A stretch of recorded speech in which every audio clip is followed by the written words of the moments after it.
Bonne année 2024. Meilleurs vœux à vous tous, que cette année soit une année de grandes réalisations dans vos vies, une année de changement sur tous les plans, que le Seigneur fasse de vous une meilleure version de vous-même, que vous puissiez marcher avec lui, que vous deveniez meilleur, mais dans le Seigneur et surtout par rapport à ce que le Seigneur lui-même pense de vous. Que tout ce que vous n'aviez pas eu en 2022, 23, 21 et même avant, que vous puissiez l'avoir en 2024 afin que votre joie soit parfaite avec le Seigneur. Alors, bienvenue à une minute de prière pour ce premier jour le lundi, mais premier jour aussi de l'année 2024, donc lundi 1er janvier 2024. Aujourd'hui, en ce jour si spécial, le Seigneur a mis en mon cœur de partager avec vous ce passage de 1 Corinthiens chapitre 5, les versets 11, 12 et 13. Je lis au nom de notre Seigneur Jésus-Christ. Maintenant, c'est que je vous ai écrit, c'est de ne pas avoir des relations avec quelqu'un qui, se nommant frère, est impudique ou cupide, ou idolâtre, ou outrageux, ou ivrogne, ou ravisseur, de ne pas même manger avec un tel homme. Qu'ai-je en effet à juger? Ceux du dehors, n'est-ce pas ceux du dedans que vous avez à juger? Pour ceux du dehors, Dieu les juge. Ôtez le méchant du milieu de vous. Alléluia. Mon frère, ma sœur, lorsque nous prêchons cette parole, les gens nous regardent en disant « Oh non, vous faites comme si vous êtes parfait ». Les gens nous jugent et nous traitent des pharisiens. Ils disent « Ben, vous vous considérez parfait, vous êtes des hypocrites, vous faites… » Mais non, c'est la parole de Dieu qui le dit. En réalité, un enfant de Dieu, un serviteur de Dieu, ne peut pas vivre dans le péché. Certes, il peut tomber, parce que nous sommes des êtres humains. Tu peux avoir un moment de faiblesse, et ce moment peut durer peut-être 2 mois, 3 mois, 6 mois. Mais puisque tu as le Saint-Esprit en toi, même pendant ces 2 mois, 3 mois, pendant que tu es dans ce moment de faiblesse, le Saint-Esprit sera toujours là en train de te rappeler. Le Saint-Esprit sera toujours là en train de te rappeler. Mais lorsque un enfant de Dieu, ou celui qui se dit enfant de Dieu, celui qui se dit serviteur de Dieu, s'abandonne éperdument au péché, il commence à vivre dans le péché, il prend le péché qui devient un mode de vie pour lui. Ah non, là, il y a quelque chose qui ne va pas. Ne viens pas nous dire que nous ne devons pas te juger. La Bible nous donne l'autorisation, le droit de te juger. Parce que toi, tu te fais passer pour un serviteur de Dieu. Alors laisse-nous te juger. Tu ne peux pas être serviteur de Dieu. Mais tout le monde sait que dans ton église, dans ton bureau, tu couches avec des sœurs.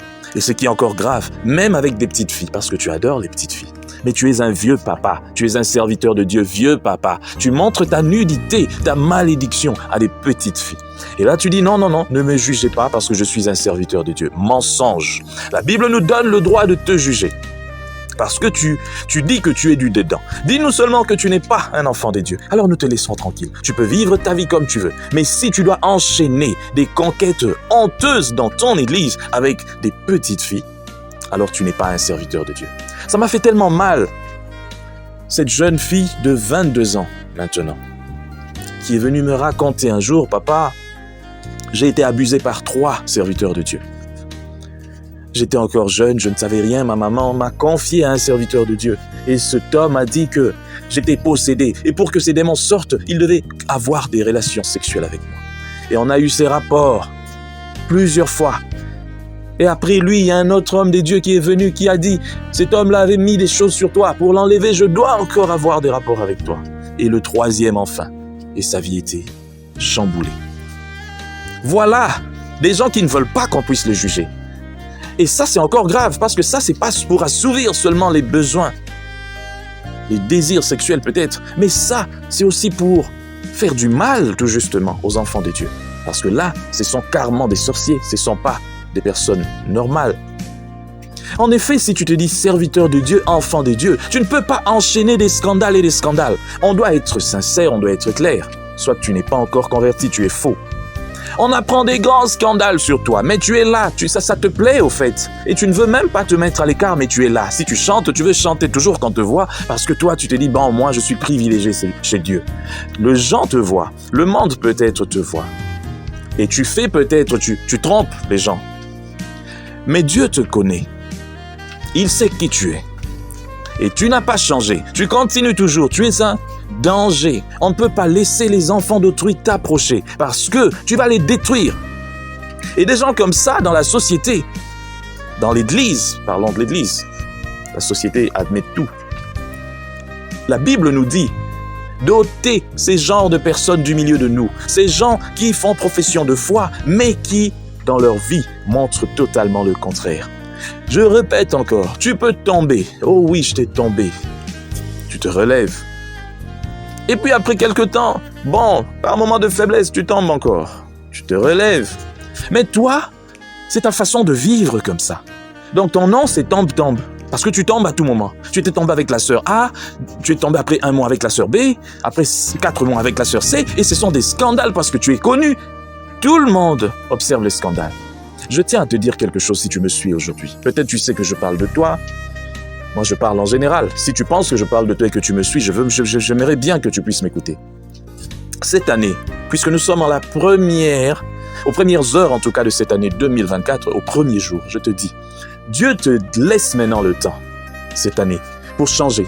Si tu ne changes pas, le prochain scandale qui arrivera, ça ne te détruira pas seulement en termes d'image, mais ta vie aussi s'en ira. Parce que tu fais la honte des enfants des dieux. Et c'est aussi valable pour tous les serviteurs de Dieu qui vivent dans le péché, qui sont reconnus comme serviteurs de Dieu, mais qui vivent dans le péché. Et que c'est connu de tout le monde qu'ils vivent dans le péché. Faites attention. Dieu est un Dieu d'ordre. Et que sa parole soit respectée. On ne peut pas continuer comme ça. Et même pour aller plus loin, là on a parlé du péché sexuel. Mais parlons un peu des autres choses aussi. La cupidité, l'idolâtrie. La cupidité, c'est fort parce que ça caractérise les hommes dits de Dieu de cette époque. Et surtout, dans certains pays comme le nôtre, les serviteurs de Dieu sont devenus cupides, avares. Ils aiment bien l'argent de tout le monde, mais n'aiment pas partager. Des églises construites avec l'argent des fidèles, mais les fidèles qui ont faim. Dieu n'est pas d'accord avec ça. Ne pense pas que si tu construis un beau temple pour Dieu et qu'il y a des gens qui meurent de faim dedans, Dieu est content de ça. Non. Les temples sont les personnes qui viennent remplir ce temple. Ce sont ces gens qui sont l'Église.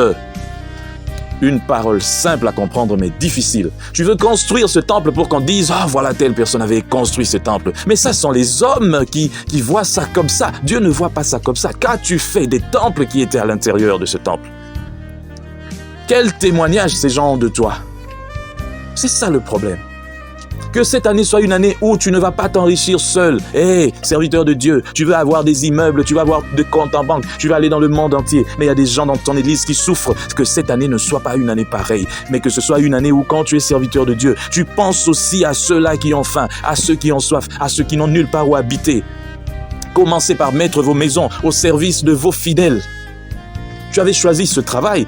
Tu ne savais pas ce que ça implique. Tu veux vivre maintenant une vie comme « Non, moi je suis là à l'écart ». Non. Tu es serviteur de Dieu. Tu dois prendre en charge tes brebis.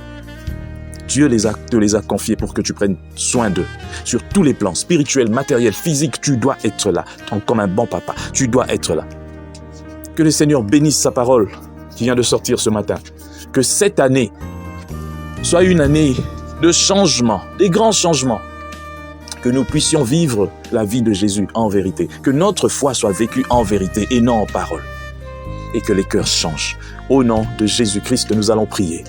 Père éternel, merci pour ces paroles que tu nous donnes. Nous prions pour que, Seigneur, tu puisses toucher les cœurs. Que, Seigneur, cette année ne soit pas comme les autres années, où il y a des serviteurs qui vivent dans le péché. Et le monde entier le sait qu'ils vivent dans le péché, mais ils continuent toujours à se mettre devant ton peuple. Oh Seigneur, non.